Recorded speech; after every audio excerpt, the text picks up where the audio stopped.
Alright guys, I have a couple games coming up that I want to show you, but first I want to get into a deck tech with the deck that I am using. It is a orange-green, or I guess amber-emerald tempo deck that utilizes Pongo to, I believe, the best of his abilities. I'm going to do a quick deck tech card by card, and then get into the games. So we'll start with green or emerald. At the 2-drop, we have 4 Ursulas. She is a must-have. She deals with all the problematic songs like Grab Your Swords, or Along Came Zeus, or everybody's favorite, Be Prepared. So you need 4 of her. She is very, very good. Moving on, we have 4 Kit Cloud Kicker. He is another card that you want to run 4 of. He allows you to start gaining a tempo advantage early on in the game, especially if you do something like play Pluto turn 1 and then Kit Cloud Kicker one of their guys on turn 2. He is fantastic. Must have 4 of. Now coming up, we have one of the first debatable cards. That's Wildcat. We're running 3. He is not taking his ability into account. He's a 2/3 for 3 with evasive, which evasive is very strong. I think it's being underutilized. And just as a 2/3, that quest for 1 lore with evasive, he has value. But the real reason he's in here is due to his disassemble ability, which allows him to banish a chosen item. Items are everywhere. He is the best answer for items in the colors of this deck. I think Benja overall is better because he gets rid of the item the turn he comes into play. But Wildcat can still help greatly against items like Fishbone Quill, Lucky Dime. If you play him, if you're on the play and you play him on turn 3, it will prevent Flavor Sham, your opponent being able to Flavor Sham on turn 4. So he is a worthwhile addition to this deck. And if the meta shifts and items aren't being played, then, he would be cut. Radigan. 4-drop green, Radigan. He's a 4/1 with evasive. He is, to me, the only card in this deck that I might end up replacing for something else. His biggest problem is that he dies to Tinkerbell. Your 4-drop dying to Tinkerbell's come into play is brutal, and depending on how many Tinkerbells are running around the environment, he may or may not have to be cut. As far as 4-drop replacements, they have to be inkable because we are using up all our non-inkable slots, I feel. And we have, for other 4-drops, we have 1 Hades and we have 3 Tinkerbells. So we need to possibly replace him with a 4-drop that isn't, that is inkable. So we have, for options, we have Hans, we have Tinkerbell, we have, well, no, it wouldn't be Arthur. I mean, I don't think you'd ever play Arthur over Hans, but we have Hans.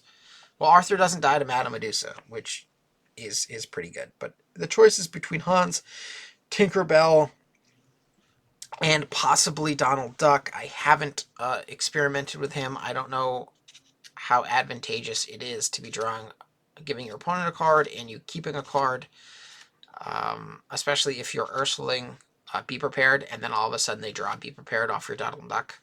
I actually don't think he's an option. I think as far as green cards, you can choose between Tinkerbell or Hans.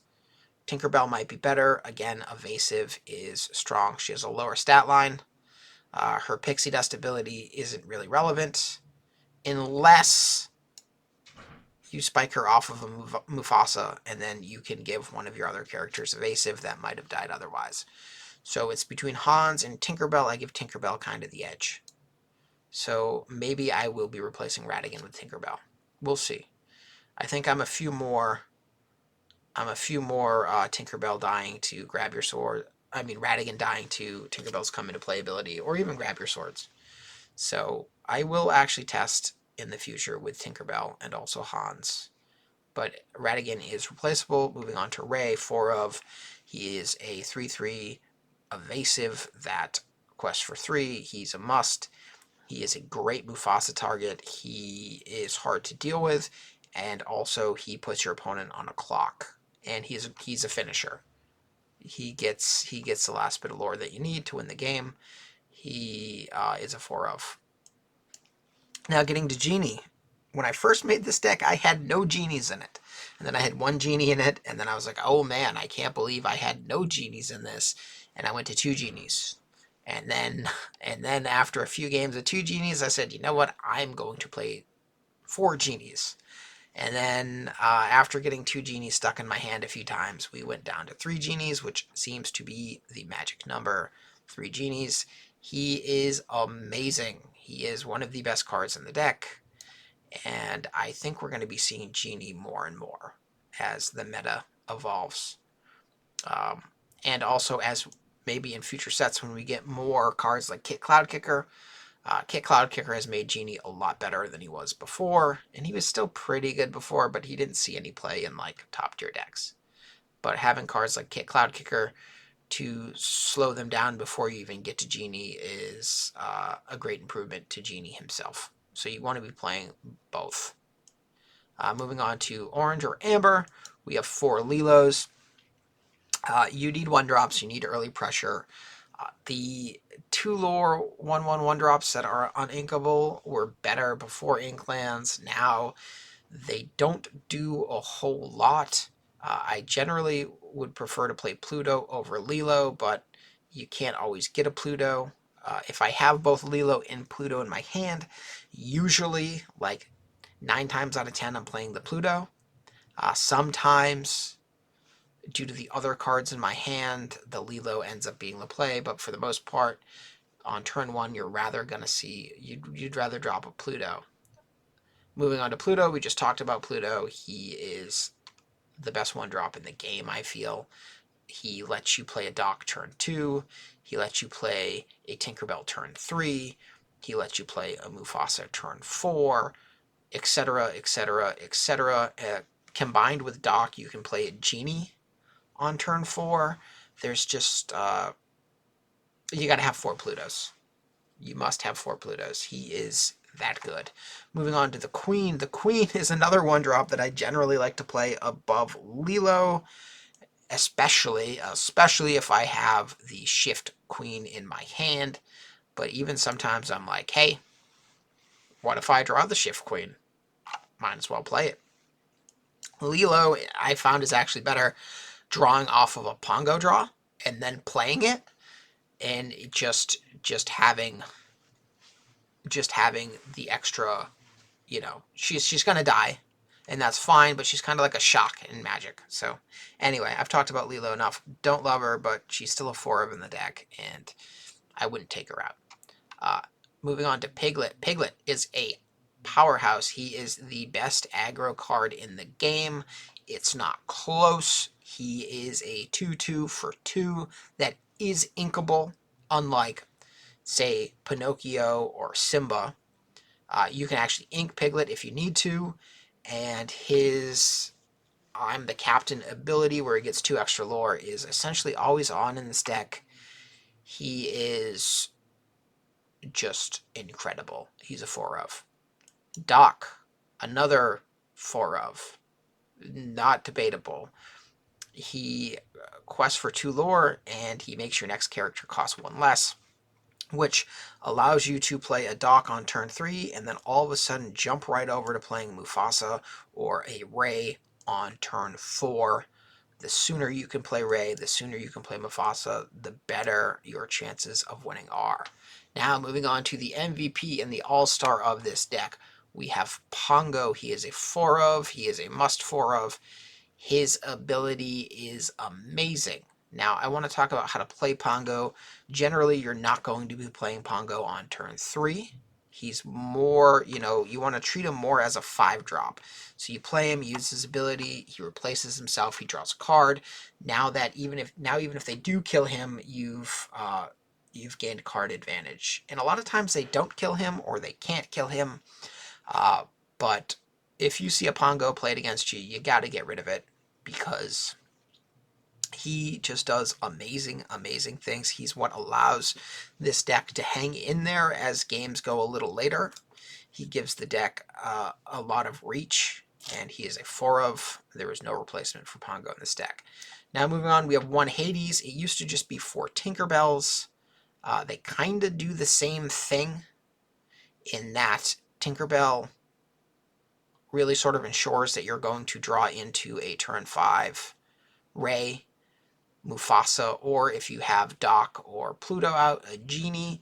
Tinkerbell just lets you get to your top end more easily, and it's almost so consistent that you're getting a turn 5 Ray, Mufasa, or Genie every game.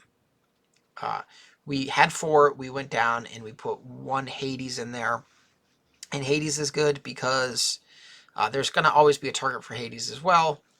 He has 3 power as opposed to 1. He quests for the same, but you can play no Hades and 4 Tinkerbells or 3 Tinkerbells and 1 Hades. You don't want to play 2 and 2. 1 is the magic number for Hades. 1 is really good, 2 is okay, 3 and 4 are bad. You do not want 3 or 4 Hades. You don't even want 2, just 1 Hades. Back to Tinkerbell. Her ability allows you to look at the top 4 cards and choose a character and put them into your hand. Every card in your deck is a character, so you're looking at your top 4 cards, and you're drawing the one that you need the most. That is a very, very powerful effect, and she's a must in this deck. And I might even take Hades back out and put Tinkerbell in. In the games that you watch following this, you're not going to see me play Hades. I never draw Hades, but I do get Tinkerbell. So you'll see Tinkerbell in action. Going to our 5-drop, we have Mufasa. Now, usually you see Mufasa in decks with bigger characters. You know, you want your Mufasa to die, and you want to get like a Stitch Surfer or a Maleficent or, you know, something huge and beefy, and you want to trade up from Mufasa. In this, you are almost never trading up, but you have still plenty of wonderful targets. Like Pluto is a good target. Tinkerbell is a good target. Hades is a good target. Genie is a good target. Ray is a good target. Radigan is a good target because his evasive pretty much means if you spike him off of Mufasa, he will live to see your turn. Wildcat is not a bad target just because he has evasive. Cloud Kicker does something when he comes into play. He can actually be a blowout if you get him off of Mufasa. You know, not like Genie, but he can be a good Mufasa hit, and Ursula can also be a very good Mufasa hit. So many cards in this deck are going to get you something you're happy with. And now even if you do hit like a Lilo or a Pluto or a Queen or a Piglet or a Doc or one of your cards that probably isn't going to live to see the light of day, at the very least it gets it off the top of your deck. And then sometimes they do actually get to see your next turn. So anyway, I think Mufasa is very good in this deck. You want to play 4. He has been very, very good for me.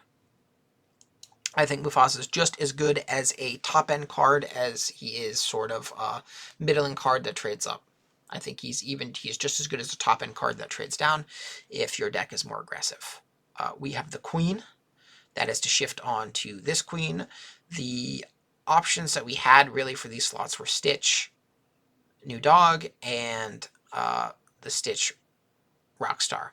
The problem with Stitch Rockstar is he dies to everything. I mean, the Queen dies to most everything too, but you can shift her on turn 2 as opposed to turn 4. Or turn 3 if you draw kind of perfect and have the Pluto. But Stitch Rockstar was very good before Inklands, but Inklands brought in Along Came Zeus, which kills Stitch Rockstar, and it brought in Madame Medusa, which also kills Stitch Rockstar. There's just so much that kills Stitch Rockstar that he just dies every time I play him. So I would rather have the Queen. The Queen helps you deal with threats, and also the Queen is a 4/3 with 2 lore. So there you go. The Queen makes the cut. Stitch Rockstar does not. I think that is the clear choice, but you can play around with that and figure that out for yourself. And then our last card in the deck, we have 3 Plutos. He is a Mufasa target, and he can shift onto Pluto. And believe it or not, this deck can, if you know the situation happens, and it has for me, can actually hard cast Pluto, because you're inking a card every turn with Pongo's ability, and a lot of your cards are inkable, so you really never run out of a card to ink. So if a game goes long enough, you can just play Pluto, but generally he's either shifted, comes from Mufasa, or he's inked. And that is the deck you're about to see in action. Alright guys, welcome to our first of 2 matches. We are going against a Sapphire Ruby deck, which is great because we want to show you this deck against Sapphire Ruby because it is a good matchup for us, and Sapphire Ruby is the most played deck I feel currently. This is our opening hand. We have to choose what to mulligan. We want to ensure that we get a 1-drop, so we're going to get rid of everything except for 1 single Piglet, and we should end up with a 1-drop or multiple 1-drops. We have many in our deck. Alright, so we got a queen, and we also got the shift queen, which is good. So we're going to try to take a line that gets us the most lore as possible. We're going to start with the queen. And now next turn we can either shift queen or we can play a piglet. I think that we're going to, alright, so we drew the dock. We're going to shift the queen here.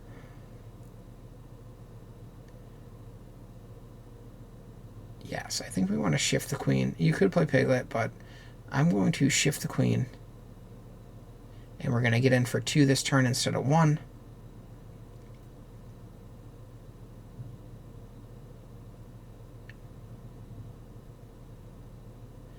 Now we could have gotten for 1, and we could have played the piglet. Right? Either way ends up with 4 lore here. Right, because we could have attacked with the queen for 1 and then 3 more. Well, I guess that would have been 5. But I still do like the early queen play. Let's get a piglet and a queen and pass the turn.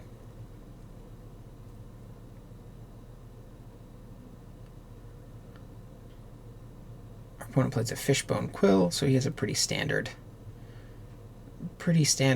opening for this deck. I think Sapphire Ruby is just a little too slow to beat me. So we're going to quest out. It's going to bring us to 10. We're going to play Pluto, and we're going to play our second piglet, which gives us a perfect 20. So he needs to play something here. If he has Be Prepared, we're in big trouble, but we would have been in big trouble anyway. We're not going to play around the Be Prepared. Because statistically, he should have 1 Be Prepared for every 15 cards. He is not there yet, so odds are he actually doesn't have a Be Prepared. So, and he didn't. He played a Maui. He went into our queen. That's fine. He's still taking 8. He's still going to take 8 unless we use our Pluto to play whatever we draw. Then he'll take 7. And we also know that he doesn't have a Be Prepared. So that is great news. We get in for 7 with the queen. No, actually, we're going to kill the Maui here. That's right. We're going to kill the Maui because we're afraid that he has a second Maui, and we want to protect the Pluto. Now, it's very possible he wouldn't have killed the Pluto, but if he did kill the Pluto, we don't necessarily have a drop to activate both piglets. We took the safe line there. Odds are he doesn't kill the Pluto if we were to attack with it, but I don't know. If he did, we would have been in trouble because we could possibly whiff and not draw any way to activate our piglet. So we drew Cloud Kicker. That allows us to play Mufasa. It turns our piglet on. He's going to take 3, go to 19, and with Mufasa in play, this game is pretty much over. I don't think there's anything that he can do. So I don't regret not attacking with the Pluto. It was the safer of the 2 lines. I think if we attack with Pluto there, we could potentially lose the game. And I think that if we hold Pluto, we really just can't lose. because we could actually play any of our uninkables except for the other 2 genies that we had left. So in terms of the lines I took this game, I'm perfectly fine with them. Maybe we should have played Piglet on turn 2, but I went with the queen. I was just so excited to be able to get a turn 2 queen, so we went with that, and it worked out for us. And now we're going to play Cloud Kicker on one of our Plutos, because rather than concede, he just played out his turn. So we're going to play out our turn there as well. Anyway, that's game 1, and we will have game 2 coming up. Okay, and welcome to game 2. We are going against Ruby Sapphire again, a different player. They're on a 3-game win streak. We're going first again, and we are going to get rid of Mufasa, Tinkerbell. We're going to keep Pluto, the queen, in both Ursulas. Ursula is very, very good in this matchup. I would have liked to have shown a game in which we're going second, but we happened to just go first both times. Not that it really matters. We're just dominating. We're just dominating against Ruby Sapphire. So we're going to ink the queen. We're going to play the first turn Pluto. We are going to show you the power of a turn 1 Pluto in this deck. They're going to ink Maleficent. They're going to develop their brain. We draw Pongo. We are going to ink, I believe, our queen. Yes, we ink our queen. Do we ink our queen? Yes, we do. We do really ink our queen. And then we are going to play out a dock and pass the turn.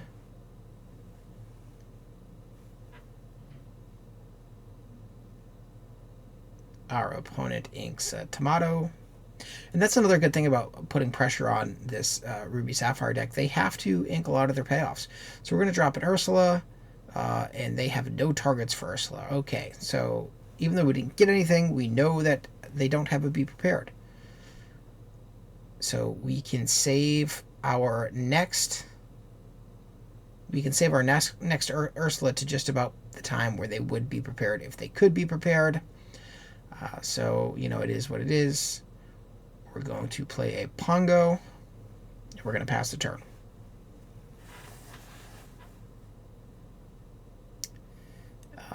And then our opponent is going to play as slow as they possibly can, because a lot of people love to play very, very, very slowly. Okay, it took them that long to ink the Maleficent, which you will never get to play a Fishbone Quill. All right, cool. It's our turn again. We draw Ratigan. We've talked about Ratigan earlier. I don't know if it is good or not. Here it seems okay. Well, no, here it actually is good, and I'm still inking it anyway because I couldn't play it there. So we play the Piglet, and we're going to quest out.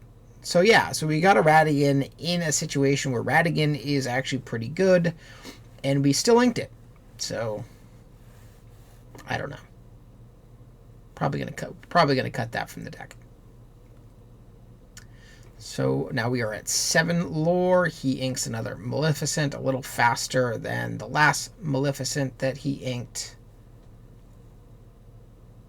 I believe he has a Maui, right? We saw a Maui when we played Ursula. I don't know. He's thinking about what to play here. Is he going to... Okay, yeah, he does. He plays the Maui. He kills the dock, which is okay. I probably would have killed Pongo if I were him.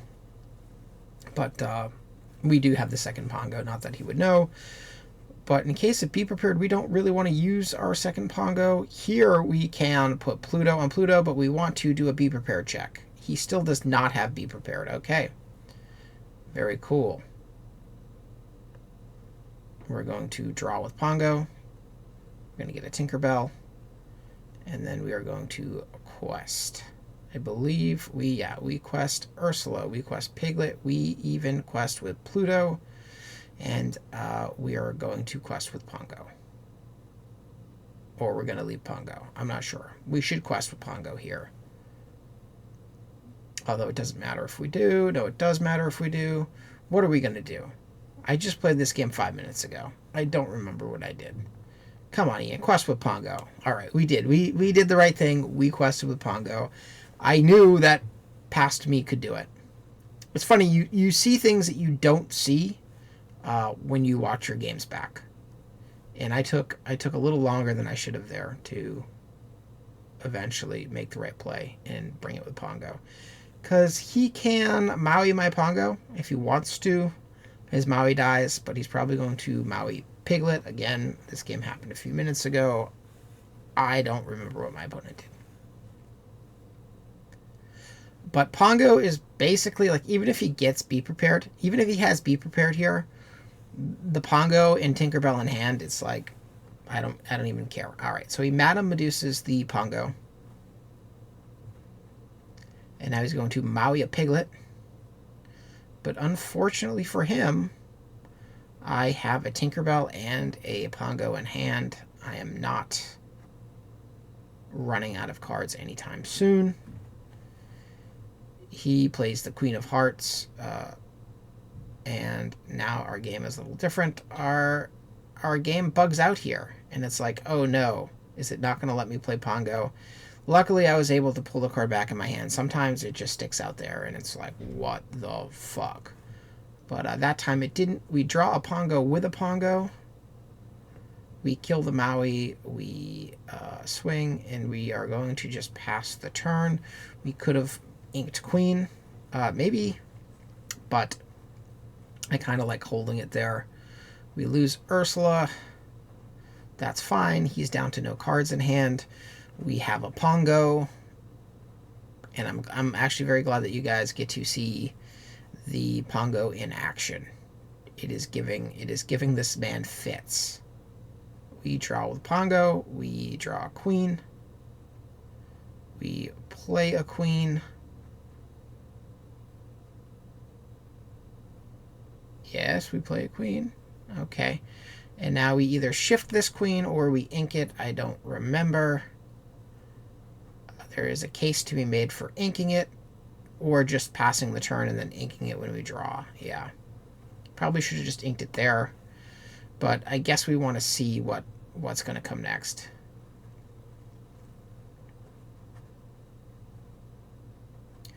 I'm fine with keeping the Queen. I don't know. In retrospect, we probably should have just inked it. But this game is becoming a game now because Blue Sapphire Ruby has reached late game. We are going to play Tinkerbell. We are going to draw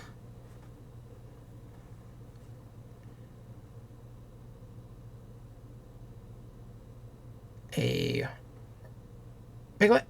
Very good. We are going to play a Piglet. And yes, so not inking the Queen way back when was a misplay. So I did misplay there. It happens, even the best players, and I'm not the best player. I'm pretty good. I'm not the best player, will make misplays. So don't think that that YouTuber you watch that is, highly rated is perfect, because they're not. And you can always misplay. It doesn't matter who you are, because it's not always apparent what is and isn't a misplay until, I guess, after the fact. All right, so that Piglet that we played sort of forced him to. He has to kill one of my guys. Now he's drawn another Lady Tremaine, which is fine. We'll just get rid of our Tinkerbell, who's already replaced herself. But yeah, Pongo's very good against Lady Tremaine. Not so good against Madame Medusa, but that's fine. We still have backup Pongo in our hand. I'm still not sweating this. He's going to quest. All right, so we have to remove we have to remove some lore from his board, but we've had Genie in our hand the whole game. We're going to give him back Gaston. We are going to bring a Piglet, and I believe Pongo, because the game is going to end in a few turns anyway. The time for drawing cards is over. We're going to dump our Queen, but we still have a Pongo in our hand if he somehow quests up to 19 and plays Be Prepared. So even worst case scenario, if he's going to be prepared here, we still have a Pongo. Pongo just devastates this Ruby Sapphire deck. And you are witnessing it here. Our opponent has actually drawn pretty well, I think, minus the fact that they've had no Be Prepares. But even if they had a Be Prepared, we Ursulaed him twice. So, and we whiffed. We whiffed with 2 Ursulas. We wouldn't have whiffed. So even if he had to be prepared, he would have just lost it. So he's actually better off for having not drawn a Be Prepared this game. Unless he was going to top deck it like just now or last turn. But we played those Ursulas very well. And had he had to be prepared, we would have gotten it. And this game would have actually ended a lot sooner. His 3 Lady Tremaines have sort of kept him in there. But 3 Lady Tremaines, a couple of Mauis, it's still not enough to match the might of the mighty, determined father, our friend, and star of this deck, Pongo. And we're going to play him. And we're just to show our opponent, like, we still had a Pongo, man. So that Be Prepared wasn't going to do nothing. Anyway, that's it. Thanks for watching. I will see you later.